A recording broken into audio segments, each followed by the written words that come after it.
जो स्वागत है आप लोग का हमारे चैनल एजी एजुकेशन जोन में। बच्चों, आज हम देखेंगे कक्षा 12वीं हिंदी का आपका एक बढ़िया सा वायरल पेपर। जैसा कि आपका 24 फरवरी का पेपर आएगा, उसी प्रकार से हमने इस पेपर को सेट किया है।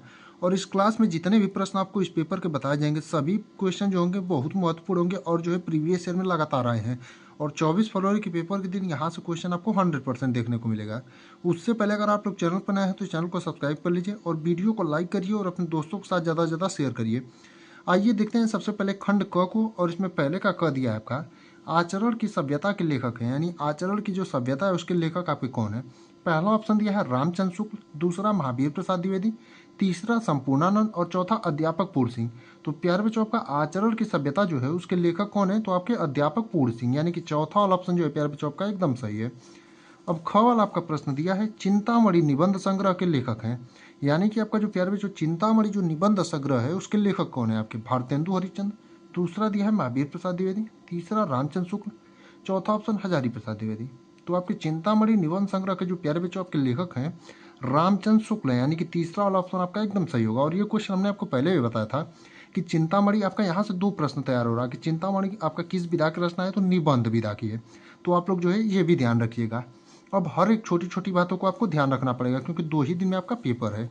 अगला वाला प्रश्न है आपका उसने कहा था कहानी के लेखक हैं, यानी कि आपका उसने कहा था जो कहानी है आपकी उसके लेखक आपके कौन है प्यारे बच्चों, जयशंकर प्रसाद। दूसरा ऑप्शन है भारतेंदु हरिश्चंद्र, तीसरा चंद्रदत्त शर्मा गुलेरी और चौथा महावीर प्रसाद द्विवेदी। तो प्यारे बच्चों, आपका उसने कहा था जो आपकी कहानी है उसके आपके लेखक कौन है, तो चंद्रदत्त शर्मा गुलेरी, यानी कि तीसरा वाला ऑप्शन आपका एकदम सही होगा। यानी कि उसने कहा था जो आपकी कहानी है प्यारे बच्चों उसके जो लेखक हैं आपके चंद्रदत्त शर्मा गुलेरी हैं। घ का है राष्ट्र का स्वरूप। निबंध वासुदेव सरल अग्रवाल के किस निबंध संग्रह से लिया गया है, यानी कि राष्ट्र का स्वरूप जो निबंध है प्यारे बच्चों आपका वो वासुदेव सरल अग्रवाल के किस निबंध संग्रह से लिया गया है, ये आपसे पूछा है। तो पहला प्रश्न है भारत की एकता, दूसरा ऑप्शन है आपका पृथ्वीपुत्र, तीसरा कल्पवृक्ष और चौथा कला और संस्कृति। तो प्यारे बच्चों का राष्ट्र का स्वरूप जो निबंध है वो वासुदेव सरल अग्रवाल के किस निबंध संग्रह से लिया गया, तो आपका पृथ्वीपुत्र से, यानी कि दूसरा वाला ऑप्शन जो है आपका एकदम सही होगा। अब अगला वाला जो आपका प्रश्न है दिया है कि बहादुर कहानी के लेखक हैं, और ये आपकी किताब में बहुत इजी प्रश्न है आपका, और इसका जो है आपको सारांश भी अभी इस क्लास के बाद जो है उसका भी क्वेश्चन दिया जाएगा। तो बहादुर कहानी के जो आपके लेखक के प्यारे बच्चों कौन है, अमरकांत जी, यानी कि चौथा वाला ऑप्शन आपका एकदम सही है। यानी कि जो बहादुर कहानी है उसके लेखक कौन है, तो अमरकांत जी। और जो आपके फणीश्वर नाथ रेणु वो कौन से कहानी के, तो पंचलाइट के हैं। अगला यानी दूसरे का क, दूसरे में भी आपके बहुविकल्पी प्रश्न होंगे। पहले में जो 5 बहुविकल्पी प्रश्न थे वो आपके हिंदी गद्य साहित्य के इतिहास से पूछे जाते हैं, और दूसरे में जो 5 पूछे जाते हैं वो आपके हिंदी पद्य साहित्य के इतिहास से। तो दूसरे का कह दिया है उर्मिला का विरह वर्णन साकेत महाकाव्य के किस सर्ग में है, यानी कि उर्मिला का जो विरह वर्णन है प्यारे बच्चों साकेत महाकाव्य के किस सर्ग में है, चतुर्थ सर्ग में। दूसरा ऑप्शन है नवम सर्ग में, तीसरा पंचम सर्ग में और चौथा तृतीय सर्ग में। तो प्यारे बच्चों आपका विमला का जो विरह वर्णन है साकेत के महाकाव्य के किस सर्ग में है, तो आपका नवम सर्ग में, यानी कि दूसरा वाला ऑप्शन जो दिया है प्यारे बच्चों आपका एकदम सही होगा। अगला प्रश्न है ख का कुकुरमुता के रचयिता, यानी जो आपका कुकुरमुता है उसके रचयिता कौन है, महादेवी वर्मा, दूसरा भवानी प्रसाद मिश्र, तीसरा ऑप्शन दिया है सूर्यकांत त्रिपाठी निराला और चौथा जयशंकर प्रसाद। तो प्यारे बच्चों आपको जो कुकुरमुता का रचयिता आपके कौन है, सूर्यकांत त्रिपाठी निराला है, यानी कि तीसरा वाला ऑप्शन आपका एकदम सही है। अगला है ग वाला प्रश्न पलाश सवन काव्य संकलन के प्रणेता हैं, यानी आपका जो पलाश सवन काव्य संकलन है प्यारे बच्चों उसके प्रणेता कौन है, आपके अयोध्या सिंह उपाध्याय, दूसरा है जगन्नाथ दास रचनाकर, तीसरा ऑप्शन है जयशंकर प्रसाद और चौथा नरेंद्र शर्मा। तो प्यारे बच्चों का पलाश सवन काव्य संकलन के जो आपके प्रणेता हैं कौन है, नरेंद्र शर्मा, यानी कि चौथा वाला ऑप्शन आपका एकदम सही होगा।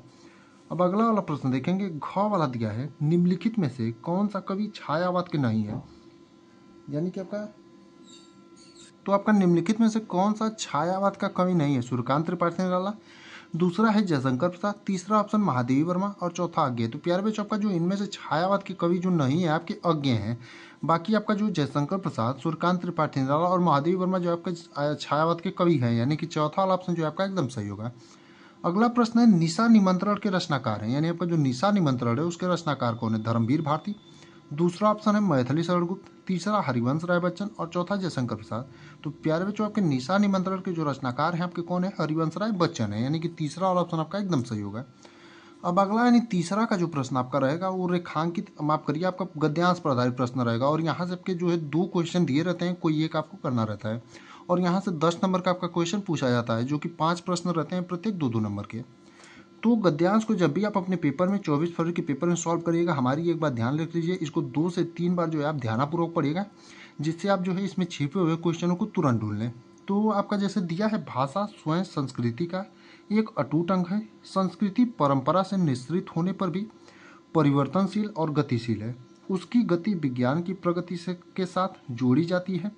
वैज्ञानिक आविष्कारों के प्रभाव के कारण उद्भूत नई संस्कृति हलचलों को शाब्दिक रूप देने के लिए भाषा के परंपरागत प्रयोग पर्याप्त नहीं है। इसके लिए नए प्रयोगों की, नई भाव योजनाओं को व्यक्त करने के लिए नए शब्दों की खोज की महत्ता आवश्यक है। अब ये पूछा है प्यारे बच्चों, आपका पहला प्रश्न, पाठ का शीर्षक एवं लेखक का नाम लिखिए। तो जो हमने पाठ का पहचान करने वाले शब्द बताए थे आपको, अगर उस क्लास को आप लोगों ने नहीं देखा हो तो जा करके जरूर देखें, क्योंकि वहाँ से आपके 2 नंबर वाले क्वेश्चन फंस जाते हैं। तो आपका जो है पाठ का शीर्षक और लेखक का नाम प्यारे बच्चों पूछा है, तो आपका पाठ का शीर्षक का जो नाम है आपका भाषा और आधुनिकता है। और इसके जो आपके लेखक हैं कौन है, आपके इसके जो लेखक हैं प्रोजी सुंदर रेड्डी हैं। अब दिया है आपका रेखांकित अंश की व्याख्या कीजिए। तो आपका रेखांकित अंश क्या है प्यारे बच्चों, भाषा स्वयं संस्कृति का एक अटूट अंग है। संस्कृति परंपरा से निश्रित होने पर भी परिवर्तनशील और गतिशील है। उसकी गति विज्ञान की प्रगति के साथ जोड़ी जाती है। वैज्ञानिक आविष्कारों के प्रभाव के कारण उद्भूत नई सांस्कृतिक हलचलों को शाब्दिक रूप देने, माफ करिए आपका यहीं तक है, जोड़ी जाती है तक, गलती से हमने यहाँ तक आगे तक पढ़ दिया। आपका भाषा स्वयं संस्कृति का अटूट अंग है, तो यहाँ तक आपका रेखांकित अंश है। तो इसकी व्याख्या क्या हो जाएगा, और आपको लिखना हमने बताया है कि रेखांकित अंश की व्याख्या आप अपने पेपर में हेडिंग डालेंगे, उसके बाद लिखेंगे, लेखक कहना चाहता है कि भाषा किसी भी संस्कृति का महत्वपूर्ण अंग होता है। अभिव्यक्ति का माध्यम होने के कारण भाषा की भूमिका अत्यधिक महत्वपूर्ण हो जाती है। भाषा का निर्माण समाज के द्वारा किया जाता है, अतः समाज द्वारा निर्मित संस्कृति एवं भाषा भी परिवर्तनशील है। परंपराएं, रीतियां, मूल आदि के परिवर्तित होने के साथ साथ विज्ञान की प्रगति के साथ भी है। तो ये जो हो जाएगा आपका रेखांकित अंश की यहाँ से व्याख्या हो जाएगा। अब तीसरा प्रश्न, नए शब्दों की खोज क्यों की जानी चाहिए, यानी कि नए शब्दों की खोज क्यों आवश्यक है भाषा में। तो आपकी बात करें नए शब्दों की खोज क्यों आवश्यक है भाषा में, तो विज्ञान की प्रगति के कारण नए आविष्कारों का जन्म होता है, जिस कारण प्रत्येक देश की संस्कृति प्रभावित होती है, और इन प्रभावों से संस्कृति में आए परिवर्तनों को अभिव्यक्त करने के लिए नई शब्दावली एवं नई वाक्य संरचना की आवश्यकता पड़ती है। और आप जो है इसमें भी देख लेंगे, यहाँ पर आपका दिया होगा, वैज्ञानिक आविष्कारों के प्रभाव के कारण उद्भूत नई सांस्कृतिक हलचलों को शाब्दिक रूप देने के लिए भाषा के परंपरागत प्रयोग पर्याप्त नहीं है। इसके लिए नए नए प्रयोगों एवं नए नए भावनाओं को व्यक्त करने के लिए नए शब्दों की खोज की आवश्यकता की महत्व आवश्यकता है। यानी कि तीसरे का आपका आंसर यहाँ से यहाँ तक हो जाएगा। अब चौथा है, संस्कृति का एक अटूट अंग है, क्या है। तो आप पहली लाइन में देखेंगे भाषा स्वयं संस्कृति का एक अटूट अंग है। इसीलिए हमने आपको कहा था 2 से 3 बार आप गद्यांश पढ़ते हैं तो जो 2 से 3 आपके प्रश्न होते हैं इसी में छुपे रहते हैं। तो पहली लाइन में आपका चौथे प्रश्न का आंसर था यहाँ से यहाँ तक कि भाषा स्वयं संस्कृति का एक अटूट अंग है। पांचवा प्रश्न है, किसके लिए भाषा के परंपरागत प्रयोग पर्याप्त नहीं है, यानी किसके लिए जो है भाषा के परंपरागत जो आपके प्रयोग हैं पर्याप्त नहीं है।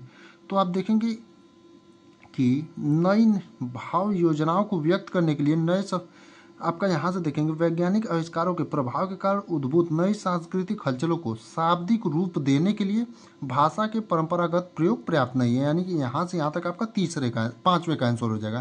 तो इसीलिए हमने आपको कहा था 2 से 3 बार अगर आप ध्यानपूर्वक पढ़ते हैं, जो आपके 3 क्वेश्चन रहते हैं इसी में से छिपे रहते हैं, तो आप इसको ढूंढ लेंगे। दूसरा वाला जो आपका गद्यांश प्यारे बच्चों क्या है, पृथ्वी और आकाश के अंतराल में, आपको एक आता है तो वो करिए, या फिर अथवा में आपको दूसरा दिया रहता है।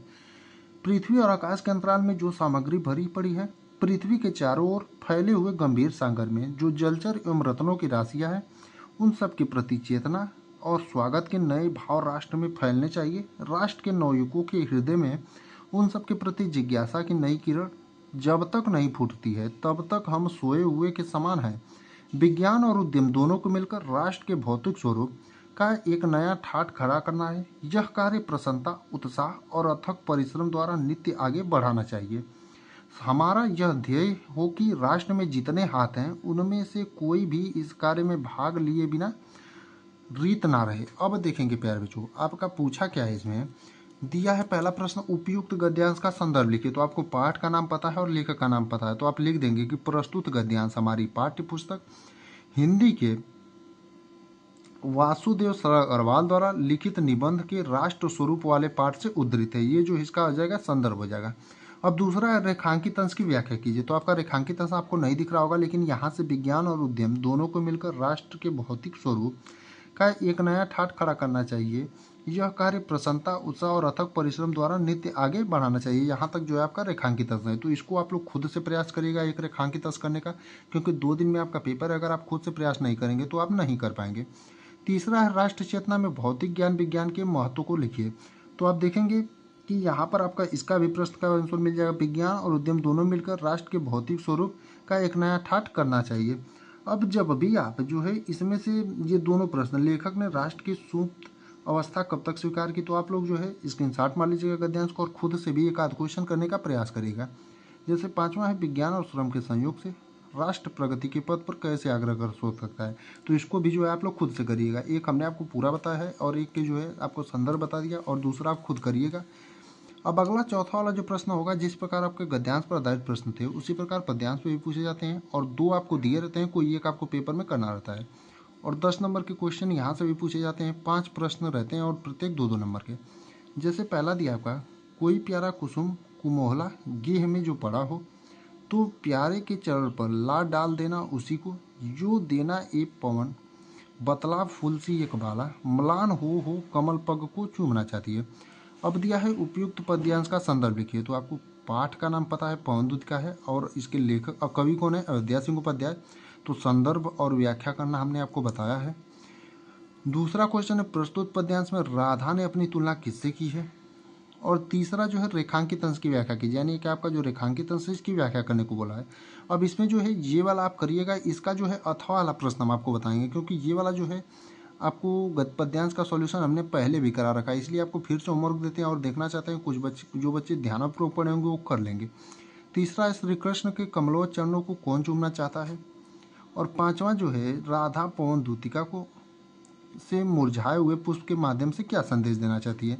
आप लोग जो है पद्यांश को भी ध्यानपूर्वक पढ़ेंगे तो आपको जो 2 से 3 ये प्रश्न दिए रहते हैं इसी में से मिल जाएंगे। इसीलिए हम आपको एक एक होमवर्क देते चलते हैं, तो आप लोग जो है खुद से थोड़ा मोड़ा प्रयास करिएगा। अब अथवा वाला जो आपका दिया है इसको हम खुद से सॉल्यूशन आपको कराएंगे, क्योंकि एक हमने आपको होमवर्क दिया है, सिर्फ आपको उसका संदर्भ लिखना बताया था। तो दिया है, सावधान मनुष्य, यदि विज्ञान है तलवार तो इसे फेंक दे, तजकर मोह स्मृति के पार, हो चुका है सिद्ध है तू शिशु अभी नादान, फूल काटो के तुझे अभी कुछ भी नहीं है पहचान, खेल सकता तू नहीं ले हाथ में तलवार, काट लेगा अंग तीखी बड़ी है यदार। अब दिया है उपयुक्त पद्यांश का संदर्भ लिखिए, यानी कि आपको जो पद्यांश दिया है इसका जो है आपको क्या लिखने के लिए बोला है, संदर्भ लिखने के लिए बोला है।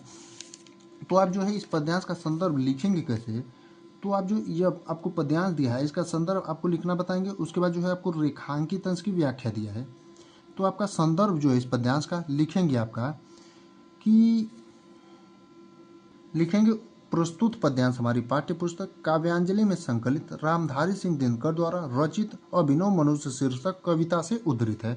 यानी कि आपका इसका संदर्भ हो जाएगा, प्रस्तुत पद्यांश हमारी पाठ्य पुस्तक काव्यांजलि में संकलित रामधारी सिंह दिनकर द्वारा रचित अभिनव मनुष्य शीर्षक कविता से उद्धृत है।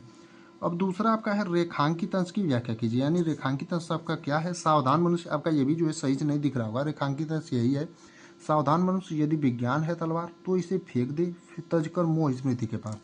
तो इसकी जो आपकी व्याख्या हो जाएगी, प्रस्तुत पंक्ति के माध्यम से कवि कहना चाहता है कि कवि कहना चाहता है कि विज्ञान रूपी तीक्ष्ण तलवार मानव समुदाय के हित में नहीं है, इसलिए इस तीक्ष्ण तलवार का मोह त्याग कर इसे अपनी स्मृति से बाहर निकालकर फेंक दो। इस विज्ञान रूपी तलवार पर नियंत्रण प्राप्त करना मुश्किल है। अब तीसरा वाला प्रश्न इसी में देखेंगे, प्यारा बच्चों दिया है, कवि ने वैज्ञानिक के मानव को क्या चेतावनी दी है। तो कवि ने जो है वैज्ञानिक के मानव को यही चेतावनी दी है कि आप जो है जो इस वैज्ञानिक का जो आपका विज्ञान रूपी तलवार है इस पर आपका मनुष्य का नियंत्रण प्राप्त कर पाना मुश्किल है, इसीलिए आप जो है इसको त्याग दीजिए। यही जो है कवि ने वैज्ञानिक के मानव को चेतावनी दी है। अगला है पद्य में फूल और कांटों से क्या तात्पर्य है। तो इस पद में जो आपका फूल और कांटों से यही तात्पर्य है, कवि कहना चाहता है कि जो विज्ञान रूपी आपका आविष्कार है ये आपको जो है फूल की तरह लगता है, लेकिन आपको जो है कांटों की तरह इसकी पहचान, फूल और कांटों में जिस प्रकार व्यक्ति पहचान नहीं कर पाता है उसी प्रकार इस विज्ञान रूपी तलवार में भी पहचान नहीं कर पा रहा है। अगला है, कवि ने विज्ञान तलवार के प्रयोग करने से क्यों मना किया है। क्योंकि कवि ने विज्ञान तलवार को प्रयोग करने से इसलिए मना किया है क्योंकि इस पर नियंत्रण प्राप्त कर पाना बहुत ही मुश्किल है। इसलिए कवि ने जो है मनुष्य को आगाह करके इस तलवार से खेलना छोड़ देने के लिए जो है सलाह दी है। अब अगला 5वां का जो कह दिया है आपका, निम्नलिखित में से किसी एक लेखक का साहित्यिक परिचय देते हुए उनकी प्रमुख कृतियों का उल्लेख कीजिए।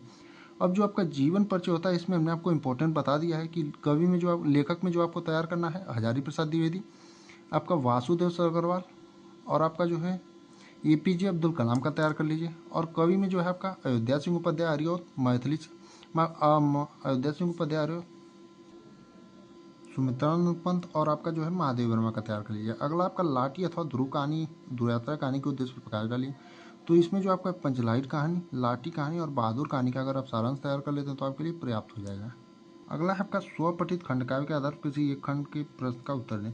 तो इसमें आपका जो खंडकाव्य होता है आपका जिले अनुसार होता है। जैसे किसी जिले का आपका श्रवण कुमार है, कहीं का रश्मिरथी है, और किसी जिले का त्यागीपति है, और कहीं का आपका आलोक वृत्य है, और किसी जिले का सत्य की जीत है, और किसी जिले का मुक्ति यज्ञ है। तो आप जो लोग जो है अपने जिले अनुसार जो भी आपका खंड काव्य होगा उसे तैयार कर लीजिएगा। खंड ख में आपका दिया है दिए गए संस्कृत गद्यांशों में से किसी एक का संदर्भ सहित हिंदी अनुवाद कीजिए। और यहाँ से आपका 7 नंबर का दिया जाता है। पहले काम आपको करा दे रहे हैं, दूसरा आप लोग खुद से करिएगा। जो अथवा वाला है ये आपका महामना वाले मालवी वाले पाठ से है, और इसका आप हिंदी अनुवाद खुद से प्रयास करिएगा। और पहले काम करा दे रहे हैं, जैसे मयूर अद्यपि तवनु में बलह न पश्यछि इति अतिवर्गे, यानी कि इसका हिंदी अनुवाद और संदर्भ आपको लिखना रहता है। तो इसका संदर्भ हो जाएगा प्रस्तुत गद्यांश हमारी पाठ्य पुस्तक संस्कृत दूरदर्शिका के जातक कथा पाठ के नृत्य जातकम खंड से उद्धृत है। और इसका हिंदी अनुवाद हो जाएगा आपका, यह कहकर मोर ने अति गर्व सहित लज्जा को त्याग कर पक्षियों के उस विशाल समूह के मध्य नृत्य करना प्रारंभ किया और नृत्य करते करते नग्न हो गया।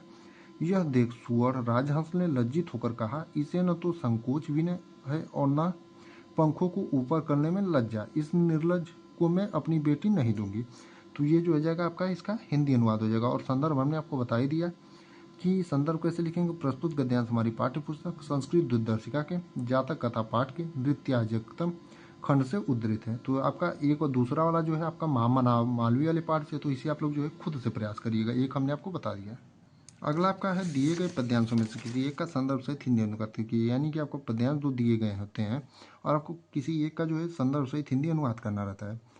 जैसे आपका पहला है कौन सा कि जयंती ते महाभागा जनसेवा परायणा जरा मृत्यु भय नास्ति ये साकृति तनु कथित। तो ये जो है आपका इसका जो आप संदर्भ लिखेंगे तो लिखेंगे प्रस्तुत श्लोक हमारी पाठ्य पुस्तक संस्कृत दूरदर्शिका के महामना पालवी पाठ से स्थित है। यानी कि आपका जो प्रस्तुत श्लोक है वो हमारी पाठ्य पुस्तक संस्कृत दूरदर्शिका के महामना मालवी पाठ से उद्धृत है। इसका हिंदी अनुवाद हो जाएगा जन सेवा में परायण तत्पर के वे व्यक्ति महापुरुष जयशील होते हैं जिनके यश रूपी शरीर को कहीं भी बुढ़ापे तथा मृत्यु का भय नहीं है। यहाँ कहने का तात्पर्य यह है कि जो लोग अपना जीवन जन कल्याण के लिए समर्पित कर देते हैं उनकी कीर्ति मृत्यु के बाद भी जीवित रहती है। यानी कि ये आपका हो जाएगा हिंदी अनुवाद। अब दूसरा अथवा वाला है न में रोचते भद्र वह उलूक। अब इसका जो आपका है संदर्भ आपको बता देते हैं। जैसे प्रस्तुत गद्यांश हमारी पाठ्य पुस्तक संस्कृत दूरदर्शिका के जातक कथा पाठ के उलूक जातकम खंड से उद्धृत, यानी दूसरे वाला का जो है आपका संदर्भ हो जाएगा। और हिंदी अनुवाद यह है कि तुम्हारे उल्लू का राज्य अभिषेक पसंद नहीं, इस आक्रोधित का मुख्य तो देखो न जाने क्रोध में कैसा होगा। 11वें का कर दिया है आपका निम्नलिखित शब्दों का सही और चयन करके लिखिए। जैसे मनोज और मनोज्ञ का, तो इसका आपका हो जाएगा कामदेव और सुंदर, यानी स वाला आपका सही है। सुर और सुर का, तो इसका आपका हो जाएगा वीर और देवता, यानी कि दूसरा वाला सही है। अगला प्रश्न है निम्नलिखित शब्दों में से किसी एक के दो सही अर्थ लिखिए। जैसे नाक का आपका हो जाएगा स्वर्ग और नासिक, वारिद का सामने आया हुआ और उपस्थित, पयोधर का बादल और स्तन, अर्क का हो जाएगा आपका सूर्य और मदार। अगला प्रश्न निम्नलिखित वाक्यांशों के लिए एक शब्द का चयन करिए। जैसे किए गए उपकार को ना मानने वाला आपका कृतज्ञ हो जाएगा, जो किए गए उपकार को ना मानता हो आपका कृतज्ञ हो जाएगा। घ वाला जो प्रश्न है आपका निम्नलिखित में से किन्हीं दो वाक्यों को शुद्ध करके लिखिए। तो ये जो है आप लोग खुद से करिएगा। जैसे मोहन ने अलमारी खरीदा, तो मोहन ने अलमारी खरीदी हो जाएगा। अध्यापक ने हमसे निबंध लिखा, अध्यापक ने हमसे निबंध लिखवाया होगा। 12वें का कहे वीर रस अथवा, आपको रस छंद और अलंकार का हमने तीनों बता दिया। आपको कितना कितना पढ़ना है तो आपको बताने की जरूरत ही नहीं है। रस 12वें में जो आपका प्रश्न पूछा जाता है रस से पूछा जाता है, छंद से पूछा जाता है और अलंकार से। तो एक हमने प्रॉपर वीडियो बना करके आपको बता दिया है कि रस में कौन से पढ़ने हैं और छंद में कौन पढ़ने हैं और अलंकार में। अगला 13वां आपका पत्र है विद्यालय के प्रधानाचार्य को शिक्षक पद पर नियुक्ति हेतु योग्यता सहित आवेदन पत्र लिखिए। या अथवा में आपका विद्यालय की में खेल कूद की सामग्री को ध्यान आकर्षित करते हुए प्रधानाचार्य को एक प्रार्थना पत्र लिखिए। और अंतिम और 14वां जो है आपका निबंध पर है, और ये आपके पांचों जो है सभी इंपॉर्टेंट टॉपिक है आपके निबंध के, तो आप पांचों को तैयार कर लीजिएगा। बाकी आपको वीडियो एकदम अच्छा लगा होगा, आप लोग पूरा वॉच करिएगा, और जितने भी क्वेश्चन है सभी महत्वपूर्ण है। और निबंध में जैसे आतंकवाद की समस्या, कारण और निवारण, पर्यावरण प्रदूषण के निराकार के उपाय, विज्ञान वरदान या अभिशाप, विद्यार्थी जीवन में अनुशासन का महत्व, सभी निबंध आपके महत्वपूर्ण है। और इस क्लास में जितने भी क्वेश्चन बताए गए हैं सभी महत्वपूर्ण है, आप लोग सभी को तैयार कर लीजिएगा।